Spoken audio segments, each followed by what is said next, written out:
NIA নিয়ে আবারও তোপ মমতা বন্দ্যোপাধ্যায়ের। বলেন, একদিকে এনআইএ, অন্যদিকে সিবিআই, বিজেপির ভাই ভাই। ইডি আর ইনকাম ট্যাক্স, বিজেপির টাকা তোলার বক্স। পুরুলিয়ার সভা থেকে মোদির গ্যারান্টিকেও কটাক্ষ শানাতে শোনা যায় তৃণমূল সুপ্রিমোর।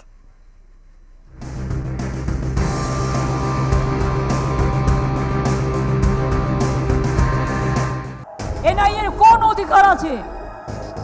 এখানকার পুরুলিয়াতেও আমি শুনেছি সব হোটেলে গিয়ে গিয়ে খোঁজ নিচ্ছে কোন পার্টির কে কে থাকছে। লোকসভা ভোটের আগে প্রার্থীদের সমর্থনে একের পর এক সভা থেকে প্রচার সাধছেন তৃণমূল সুপ্রিমো মমতা বন্দ্যোপাধ্যায়। কেন্দ্রীয় বঞ্চনার অভিযোগে শানাচ্ছেন আক্রমণ।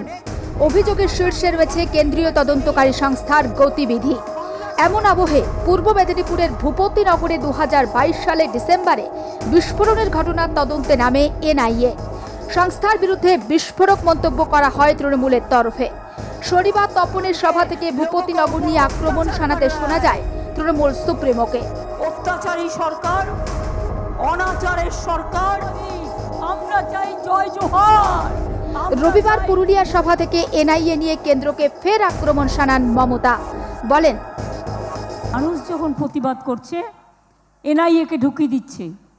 মধ্যরাতে মহিলারা ঘুমোচ্ছে বাড়িতে, গদ্দারের এলাকায় মধ্যরাতে পুলিশকে না জানিয়ে চলে গেল। পুলিশের ড্রেস পরে তো অনেক বদমাশি লোক আগে সিঙ্গুর নন্দীগ্রামে বদমাশিও করেছে। মায়েরা কি করে বুঝবে? মা বোনেরা প্রতিবাদ করলো, তাদের বিরুদ্ধে ডায়েরি করে দিয়েছে। বলছে তৃণমূলের সব বুথ এজেন্টদের অ্যারেস্ট করো, সব ক্যান্ডিডেটদের অ্যারেস্ট করো। এনআইএর কোন অধিকার আছে? এখানকার পুরুলিয়াতেও আমি শুনেছি সব হোটেলে গিয়ে গিয়ে খোঁজ নিচ্ছে কোন পার্টির কে কে থাকছে। মঞ্চ থেকে কেন্দ্রীয় সংস্থা এনআইএর অধিকার নিয়ে প্রশ্ন তোলেন মমতা বন্দ্যোপাধ্যায়। রবিবার সভা থেকে নাম না করে পুরুলিয়ার সাংসদ জ্যোতির্ময় সিং মাহাতোর কাজের খতিয়ান চাইতেও শোনা যায় তৃণমূল সুপ্রিমোকে। তিনি কি করেছেন? আজ পর্যন্ত কিছু করতে পেরেছেন? আজ পর্যন্ত কিছু করেছেন? বলুন মা বোনেরা করেছে? বলুন ভাই বোনেরা করেছে? ছবি লাগিয়ে রেখে দিয়েছে। আমার ছবি তো সব মুছে দিয়েছে, ঠিক আছে, ইলেকশন নিয়ম মেনে। প্রধানমন্ত্রীর ছবি কেন থাকবে?